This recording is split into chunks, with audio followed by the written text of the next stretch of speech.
The Prohibition cocktail, a great drink for you to try the next time you want to celebrate the fact that we're no longer in Prohibition.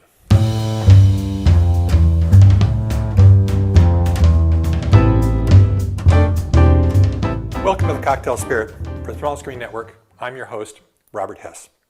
Now, quite often with old drinks, it can be hard to find out exactly where they came from or even get a general idea. These drinks pop up in a recipe book and it could have come 2 years before, 10 years before, 25 years before. Here's an example of drink. We don't know exactly when it came about, but we can kind of guess pretty closely. It's called the Prohibition cocktail, which means it would have been during American Prohibition. And since the recipe first appears, as far as I could find, from the Savoy cocktail book that was printed in 1930, it probably came around right about before then. So let's take a look at the Prohibition cocktail. We're going to start off with 1 ounce of gin.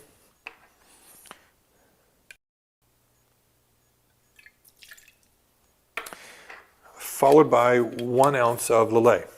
Now in the Savoy, it specifically calls out Quina Lillet. Now the term Quina, and if you read James Bond's Casino Royale, he also calls out Quina Lillet for the Vesper cocktail. Lillet used to be called Quina Lillet. Some people believe that the recipe was reformulated when about the same time they changed the name from Quina Lillet just to Lillet, making it less bitter. Other people say not so fast, maybe that's not what happened. They just simply made the recipe more standardized so they could produce it at a higher volume, but it's basically the exact same recipe. So until that debate finishes, we don't know whether regular Lillet really is the same thing as Quina Lillet or not, but it's the only thing we have right now, so that's what I'm going to use. And we're going to use 1 ounce of Lillet as well. And then to that, we're going to add 2 dashes of apricot liqueur. And we're using the Bitter Truth apricot liqueur. Now this is not the same thing as apricot brandy.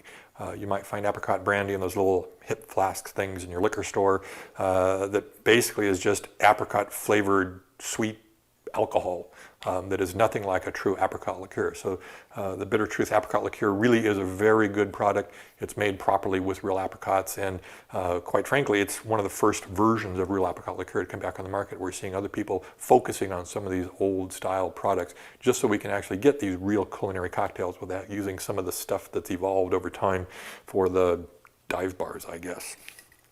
So what I'm going to do to get 2 dashes, I'm going to take and use a little bar spoon. Just a little teeny bit. Here, it's about 2 dashes. And add that to it. Now you might not think that'll add an awful lot, but since both the gin and the Lillet are relatively calm in flavor, the flavor of the apricot liqueur is really going to stand out a bit.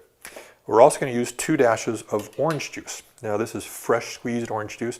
I highly recommend using fresh juices whenever possible. There are some juices that might be a little bit harder to fresh juice, like fresh cranberry juice or fresh pomegranate juice or something like that. But oranges, lemons, and limes, there's no reason not to fresh juice those.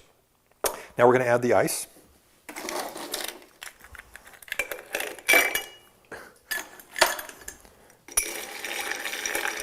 Now the original recipe in the Savoy called for shaking this drink.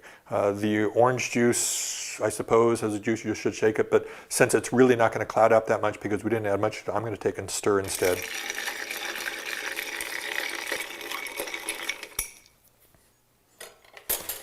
That's something I always want to point out to people. Notice we only used 1 ounce of gin and 1 ounce of Lillet, so this is a 2 ounce drink. It kind of illustrates that back in those days, drinks weren't these big, gigantic 8, 10, 12 ounce monstrosities sometimes you see today. They were nice small drinks, so I like to use nice small glasses. Most of my glassware I got from antique stores. So I recommend checking out your local antique stores and see if you can kind of browse around and find some really nice, elegant, and small glassware to put your drinks in. So it's at a certain level a martini style of drink. The gin is going to be predominant. The Lillet is playing the part of the dry vermouth. But it's got a sweetening ingredient from the apricot liqueur as well as orange juice rather than orange bitters. So technically this really isn't a true cocktail from the pre-1900, pre-Prohibition era because it doesn't have any bitters in it. Maybe that's what they were trying to get at, because during Prohibition we actually started seeing a lot less bitters come into drinks. Let's see what it tastes like. I'm getting a lot of sweetness on nose. The apricot is really coming out here, and I think the orange is also helping pointing that out a bit. Normally I don't like using orange juice in drinks because it really deadens the flavor, but just adding kind of a drop or two adds a little teeny bit of flavor without deadening the overall flavors that you might otherwise taste.